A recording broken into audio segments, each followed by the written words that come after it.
Bonjour et bienvenue dans cette nouvelle vidéo questions-réponses où j'essaye d'apporter des solutions aux questions qu'on me pose. Alors, aujourd'hui la question, comment faire un formulaire de contact ou un formulaire d'inscription dans un site WordPress? WordPress par défaut ne propose pas cette fonctionnalité, il va donc falloir qu'on rajoute une extension par-dessus pour générer un formulaire. Alors, nous avons ici un WordPress complètement basique qui a été installé il y a peu de temps. Nous sommes dans la version 4.5.3 actuellement, quand je fais cette vidéo. Et voici le front office. Ok, complètement brut. Alors, on ne perd pas de temps, on va directement dans Extension, ajouter une extension.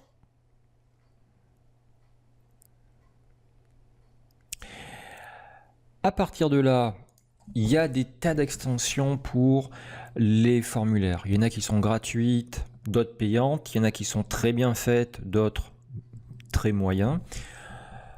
En extension gratuite qui fonctionne bien, moi je peux vous conseiller Contact Form 7. Et accessoirement, elle est aussi en français. Voilà. Donc on fait les vérifs d'usage. Plus d'1 million d'installations, il n'y a pas de problème. Et la notation est excellente. On peut cliquer sur Installer maintenant les yeux fermés.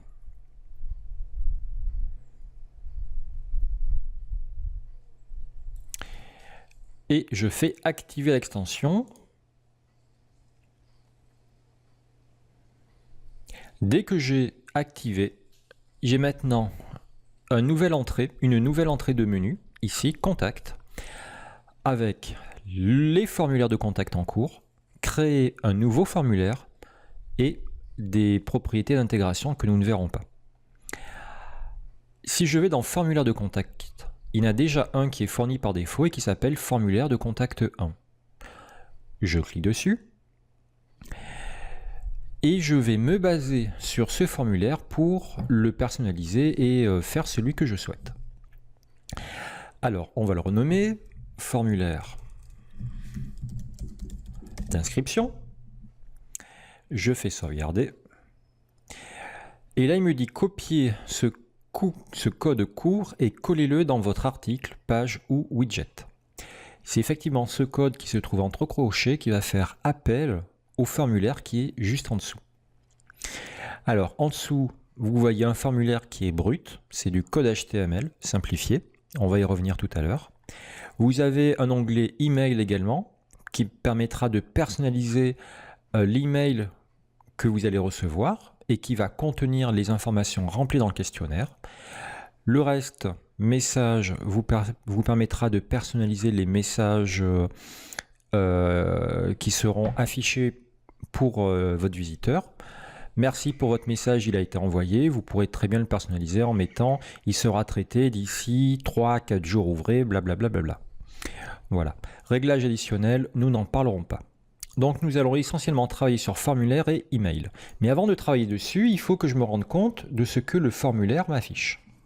Donc on avait évoqué ce code-là, que je vais clic droit, copier, et que je vais coller dans une page.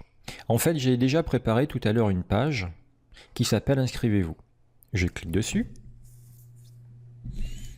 et je fais uniquement clic droit, coller et j'enregistre. Si je reviens dans le front office, j'avais personnalisé les widgets, j'avais rajouté la page Inscrivez-vous ici. Je fais appel à la page et voici mon formulaire. Ok, votre nom, votre email, votre sujet, votre message. Eh bien, ces 4 éléments, nom, email, sujet, message, si je reviens dans Contact, formulaire de contact, formulaire d'inscription, ces 4 éléments, c'est ce que j'ai ici. Le nom, email, sujet, message. Et le bouton envoyer. Alors, je dois vous détailler très brièvement ceci. P, c'est la balise HTML pour ouvrir un paragraphe. /P, c'est la balise HTML pour fermer le paragraphe. BR, c'est la balise qui permet de faire un retour à la ligne. Elle s'auto-ferme en fait. Voilà. Il n'y a pas une seconde balise /BR. On fait directement BR/. Ce qui veut dire que je vais avoir le texte, votre nom, entre parenthèses obligatoire, un retour à la ligne,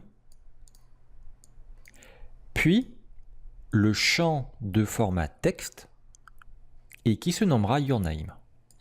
J'ai bien ici le texte, votre nom obligatoire, puis un retour à la ligne. Et cette zone-là, cette zone où je vais rentrer mon nom, elle correspond à your name. Et c'est un élément au format texte. En dessous, email, c'est un élément au format email et qui s'appelle your email. Un peu plus bas, sujet qui est ici, est également un élément au format texte qui s'appelle your subject. Et enfin, votre message, que je trouve ici, est également un élément, mais dans un format texte area, une zone de texte en fait, où là on va pouvoir mettre beaucoup plus de texte. Le bouton envoyer est de type submit, c'est un bouton. Alors, nous allons tester ce formulaire. Par défaut, les informations que l'on va saisir iront sur l'adresse email du webmaster. L'adresse email qu'on vous a demandé lors de l'installation de WordPress. Votre nom, je vais mettre test1, email test1, sujet test1, votre message test1, message, blablabla. Et je fais envoyer. Merci pour votre message, il a été envoyé. Parfait. Je vais maintenant accéder à ma messagerie où je vais visualiser test 1 ici, site exemple, test 1. Hop, je vais ouvrir cet email. J'ai bien mon message, test 1, message, blablabla. Bla. Ok, donc ici, on a tout ce qu'il nous fallait et ça fonctionne. Je vous conseille de vérifier que votre formulaire fonctionne bien avant de le personnaliser. Voilà, parce que si ça ne fonctionne pas, c'est pas la peine de perdre du temps à personnaliser ceci. Alors, notre formulaire de contact, il est pas mal, mais on aimerait rajouter 2-3 petites choses. On va rajouter 2 éléments. Premier élément, une liste déroulante pour la civilité. Monsieur, madame. Deuxième élément, un champ date pour la date de naissance. Ok, alors voici ce qu'on va faire. Tout se gère au point de vue du formulaire ici. Je vais prendre quelques lignes au-dessus. Voilà. Votre nom obligatoire. Clic droit, copier. Clic droit, coller. Et ce ne sera pas votre nom, mais ce sera votre civilité. Je me mets juste en dessous. Et là, je veux une liste déroulante. Vous avez ici les différents assistants que Contact Form 7 vous propose. Et entre autres, vous avez un menu déroulant.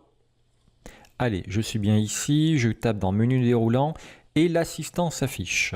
Est-ce que ce sera un champ obligatoire? Oui, le nom du champ.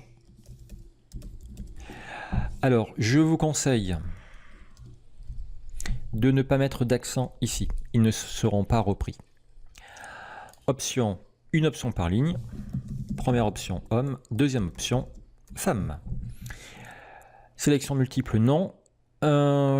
Insérer un choix vide comme première option. Ouais, carrément. Ok. Le reste, on s'en fiche. Insérer la balise. Et voici ce que l'assistant m'a généré. Et là, attention à ne pas commettre d'erreur. J'ai copié ceci tout à l'heure. Ici. Pour m'éviter de retaper le P et le BR. Par contre, je n'avais pas copié-collé ceci. D'accord? Donc ça, il nous le faut absolument. Copier, coller. Là, j'ouvre le paragraphe. Là, je ferme le paragraphe. Allez, on fait sauvegarder. Je fais un petit coup d'actualiser. Sur la partie publique, j'ai bien homme, j'ai bien femme. Nous n'avons fait que la moitié du boulot, car l'information qui va être renseignée ici, homme ou femme, doit également me revenir dans la boîte aux lettres, dans mon email. Cette information, ce champ, je l'ai appelé civilite. Donc civilite, je le prends et je le copie, CTRL-C. Et dans mon email, je vais rajouter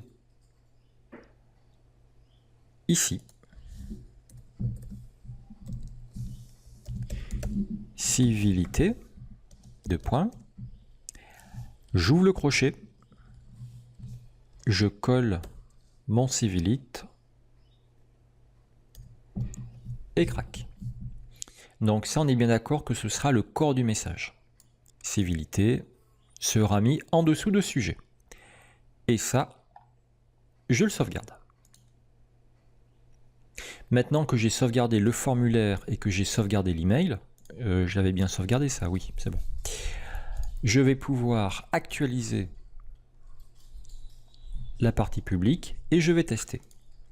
Je suis un homme, nom test2, email test2@test.fr, on s'en fiche, sujet test2, message test2, lorem ipsum, bla bla bla. Et je fais envoyer. Merci. Je vais voir dans la boîte aux lettres et j'ai reçu la civilité. C'est bon. J'ai bien reçu tout ce qu'il fallait. 2. Sujet, le corps du texte, lorem ipsum, blablabla. Impeccable. Allez, on fait une dernière petite manip. Dans notre formulaire, nous voulons rajouter la date de naissance. Je vais la demander après l'email. Allez. Non, avant l'email. Ok, je me fais un petit peu de place. Je prends ça, je fais copier, je vais ici, je fais coller. Votre date de naissance. Je me mets bien juste en dessous ici et je veux utiliser l'assistant date qui est là. Champ obligatoire, le nom ce sera date naissance. Valeur par défaut, on s'en fiche. Utiliser cet texte comme texte de remplacement du champ. Non, on ne va rien mettre comme valeur par défaut. On peut donner un min, on peut donner un max, on ne touche à rien. Et je fais insérer la balise. Parfait. On n'oublie pas, CTRL-C, CTRL-V de fermer le paragraphe. Dans la foulée, on va directement personnaliser l'email. Mon champ, il s'appelle date naissance. Je prends ça, je fais copier, je vais dans l'email. Dans le corps du message, un peu plus bas, en dessous de civilité, je vais rajouter date de naissance, deux points. J'ouvre le crochet, je colle, je ferme le crochet. On n'oublie pas de sauvegarder tout ça. Parfait. Si je clique sur sauvegarder, est-ce que ça sauvegarde les deux? Je pense que oui. Je pense que oui. Sur la partie publique, j'actualise. Civilité, votre nom, votre adresse, votre date de naissance, email. Eh bien, on va tester. Allez, pour une fois, on va prendre, hop, femme. Donc, ce sera test 3. La date de naissance, oh là là, il y a même un petit contrôleur de calendrier. C'est formidable. Par contre,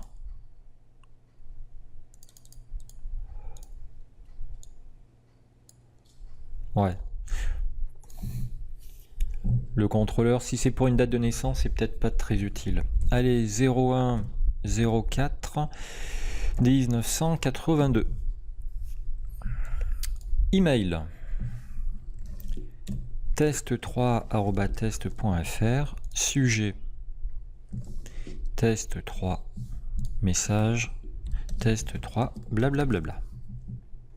Je fais envoyer. C'est bon.